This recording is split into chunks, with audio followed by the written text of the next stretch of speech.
Et de belles images encore avec aujourd'hui notre rendez-vous image, fenêtre sur les girouettes ce vendredi. Ces girouettes qu'on trouve en haut des clochers, sur les toits de nombreuses maisons également. Et nous nous sommes rendus dans l'une des dernières fabriques, l'une des dernières girouetteries. Reportage dans le Maine-et-Loire de Nathalie Ether et Noé Salem.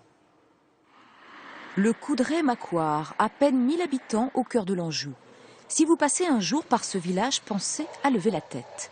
Vous y verrez tout plein de girouettes, des grosses et des petites, et pas seulement en haut de l'église.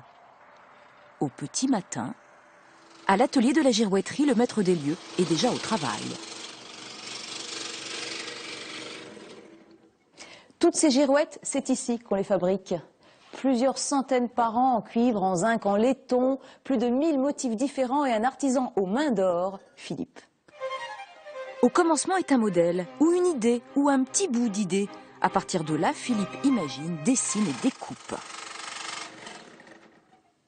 Alors là, je vais découper exactement le motif que le client m'a demandé pour sa girouette. Alors j'ai fait mon motif, je l'ai collé sur ma plaque de cuivre et j'ai percé tout ce qu'il y aura à découper. Une fois le modèle découpé, il faudra souder puis fixer. Dans quelques heures, ces deux canards pourront prendre leur envol. À raison d'un modèle par jour, cela en fait des girouettes en forme d'animaux, de bateaux, de châteaux. Philippe est tombé dedans il y a plus de 20 ans et ne pourrait plus s'en passer. Des nouvelles réalisations, c'est surtout ça mon plaisir. Toujours créer, redessiner, inventer, innover. Mais savez-vous qu'ici, on ne fait pas que de la girouette. On voit plus grand, on voit plus large, on voit plus royal. Mais avec moi. Car l'autre spécialité de l'atelier, c'est l'ornement, et plus particulièrement celui des châteaux. Embellissement des terrasses et des toitures, reconstitution des décorations d'antan. Exemple, cet épi de fêtage qui fera 12 mètres de haut. Charlotte dirige une équipe entièrement dédiée à la cause. Donc là, vous êtes en train de finir de poser la moulure sur la platine? Oui, après on va raccorder la deuxième partie.